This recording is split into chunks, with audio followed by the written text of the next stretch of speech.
दिल्ली के पूर्व उप मुख्यमंत्री मनीष सिसोदिया की मुश्किलें बढ़ती जा रही हैं। इस समय दिल्ली की राउज एवेन्यू अदालत में उन्हें पेश कर दिया गया है। ईडी राजीव लगातार रिमांड मांग रही है और कई सारे आरोप लगा दिए कि सिसोदिया ने जांच में सहयोग भी नहीं किया, भ्रष्टाचार किया।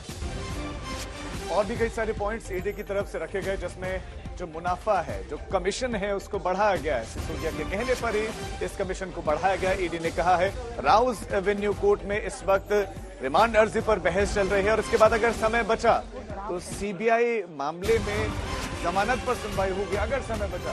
लेकिन अभी बड़ी खबर यह है कि साउथ के ग्रुप को फायदा पहुंचाया गया। ईडी ने दलील दी है सिसोदिया पहला तो जांच में सहयोग नहीं कर रहे हैं और भी गंभीर आरोप है और पूरी साजिश को अंजाम दिया जा रहा था। विजय नायर का भी नाम लिया गया है। ईडी ने कोर्ट में विजय नायर का नाम लिया है।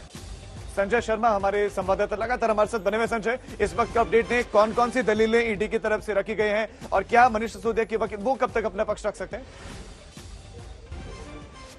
ईडी ने एक बहुत अहम दलील दी है। उनका यह कहना है कि पूर्व आबकारी कमिश्नर जिनसे हमने पूछताछ की, जिनसे हमने जानकारी ली, उन्होंने कहा कि ग्रुप ऑफ मिनिस्टर्स की तरफ से कई बार अलग अलग तरह के डेटा हमसे मंगाए गए, लेकिन उन डेटा पर बैठकों में कभी चर्चा नहीं की गई।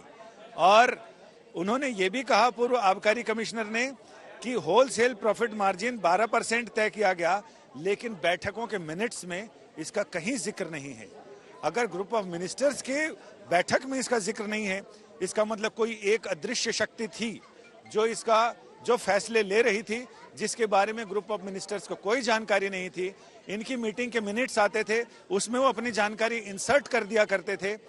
उन जानकारियों को इंसर्ट करने में, यानी जो इंसर्ट की हुई चीजें हैं, 12% मार्जिन बढ़ाने का मामला है, वो ग्रुप ऑफ मिनिस्टर्स में चर्चा नहीं हुई, लेकिन वो अचानक भय प्रकट कृपाला हुआ, एकदम से प्रकट हो गया वहां पर। और उसके साथ ही ये भी कहा गया कि ये एक तरफा मनमाना फैसले थे।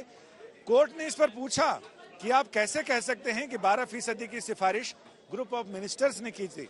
इस पर ईडी ने कहा कि एक्साइज कमिश्नर और कुछ लोगों ने हमें पूछताछ के दौरान बताया है, सेक्रेटरी के बयान से, यानी आबकारी सचिव, उनके बयान से भी इस बात की पुष्टि हुई है। तब के सेक्रेटरी सी अरविंद को भी आरोपी ने, यानी मनीष सिसोदिया ने, इसका ड्राफ्ट दिया है। और अरविंद ने बताया कि मार्च 2021 में मनीष सिसोदिया ने सीएम के घर अरविंद को बुलाया, यानी ये दूसरे अरविंद है, सी अरविंद, और वहां 30 पन्ने का एक ड्राफ्ट दिया। 22 मार्च को ग्रुप ऑफ मिनिस्टर्स ने इस ड्राफ्ट को अंतिम रूप दिया। आवेदकों को लॉटरी निकालने के बजाय होलसेल लाइसेंस देने की बात कही गई, जो दुकानदार थे उनको। अब ईडी ने कहा है कि अब 100 करोड़ के किकबैक पर उन्होंने बात करना शुरू कर दी है। और अभी अभी हमारी रिपोर्टर कनु शारदा ने जानकारी दी है कि विजय नायर का इंडो स्पिरिट इसमें शामिल है। किकबैक देने में आपके कई नेताओं को किकबैक मिला है, इसके हमारे पास सुराग और सबूत हैं, जिस पर हम और पुष्टि चाहते हैं। और उस पुष्टि के बाद हम कोर्ट में वो सारी चीजें कोर्ट के सामने लाकर रखेंगे। ईडी ने कहा है कि के कविता के ऑडिटर बुच्ची बाबू ने बताया कि मनीष सिसोदिया और के कविता के बीच राजनीतिक तालमेल था। अब चीजें समझ में आ रही हैं कि अरविंद केजरीवाल तेलंगाना जाकर वहां की सरकार के सपोर्ट में कैसे रैलियों में खड़े हो रहे थे।